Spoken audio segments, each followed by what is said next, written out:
Sydney is one of the greatest cities in the world, on the go 24/7. There are nearly 4 million people in the thick of this urban jungle, with its vast concrete canopy, soaring emergence and tangled understory.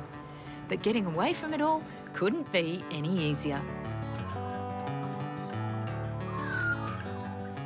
There's so much green space here, you're actually going to need 8 different maps just to navigate your way around. 4 on walking coastal Sydney and 4 for the harbour. So be warned, with over 100 kilometres of track to choose from, your walk on the wild side here could take you the better part of a week. To give you just a taste of what's on offer on the north side of the harbour, I've teamed up with Ranger Mel Tyus to trek the 20-kilometre Manly Scenic Walkway, with a little diversion first up to North Head. We're so lucky to have so much bushland still surrounding the city. Our city is just fantastic. If you look directly down the harbour, all those headlands there are actually protected as national parks, as is obviously this one.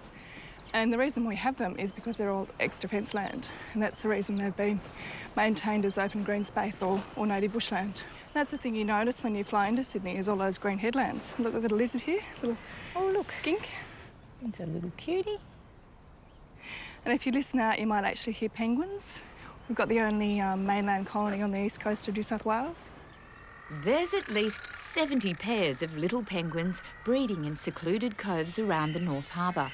And occasionally from the track, you might glimpse them on the water.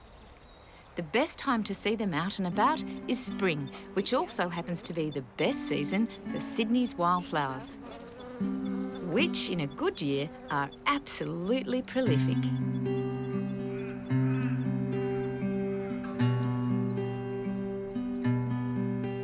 So this is Eastern Suburbs Banksia scrub, and it's endangered, which means basically there's only a few hectares left of this community. And North Head has the largest intact remnant, so it's a very special little piece of paradise, really. It would seem that every natural pocket of Sydney's northern foreshore is a paradise, a garden of delights that changes from one headland to the next. Well, that's one of the most fantastic bits about this walk. You've got woodland, you've got heath vegetation. Every part of the walk is unique. This is particularly beautiful here, though. The water's always so clear and that beautiful greeny blue. From Reef Beach, the scenic walkway winds its way around and over Dobroyd Head, then meanders past Crater Cove. Be sure to keep your eye out for water dragons sunning themselves here, and a little further along, near Grotto Point, stories of the local marine life set in stone. This is how Aboriginal people sort of passed on their knowledge through stories and oral history.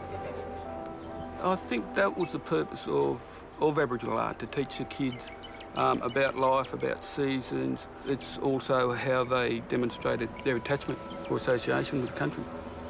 Indigenous ranger Brad Welsh is soon to begin conserving these important engravings, which were carved into this sandstone headland several hundred, if not thousands of years ago.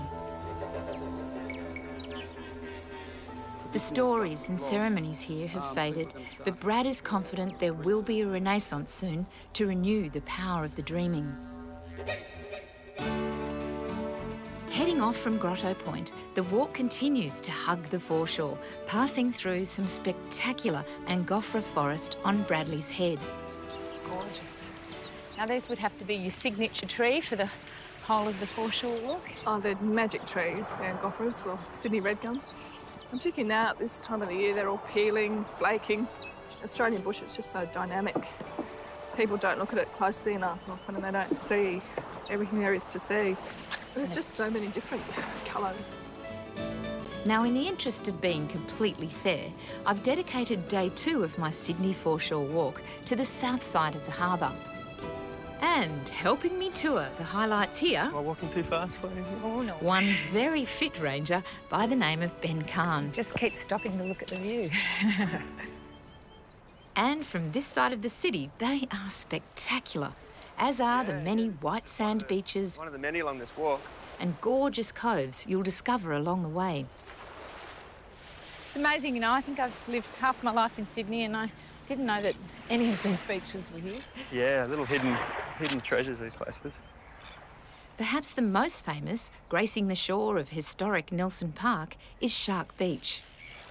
The shark net enclosure is to protect people during the summer. We put it in summer and we take it out again in the winter. Then we find there's seahorses living on there. Endemic to Australia, the white seahorse is one truly remarkable creature, a fish with bony armour, binocular vision and a prehensile tail. Which is really cute as well. And they just attach to the nets with their tails, and they just hang on the nets and the waves wash them around. So Wafting really in and out. Yeah, normally they're on the seagrass, but they seem to really like the nets as well. When the big shark net is removed for the winter, the seahorses are carefully placed onto smaller nets which are left in the bay year-round. We probably get about 60 to 100 each time we pull them in. Yeah. So That's a huge colony of them. So it's a good sign for the harbour. Yeah, so they're like a little, I guess, a barometer or the canary. The canary of the harbour. Yeah, they sort of are. I guess you could, like a bit of a health test for the harbour.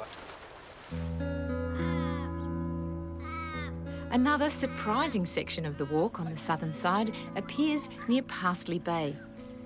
Well, you wouldn't pick here in the middle of Vaucluse, would you? It's like a little piece of Jurassic Park on the harbour front. Yeah, this is very different to what we've been walking through for the rest of the day. This is really protected in here. It's allowed these tree ferns to shoot up and it just becomes a little rainforest gully. The truly wonderful thing about walking along the harbour foreshore is that anyone can do it, and it's all mapped out in quite manageable sections, so you can do the lot or a little at a time. And while residents here have paid a mozza for their uninterrupted views, yours are completely free. As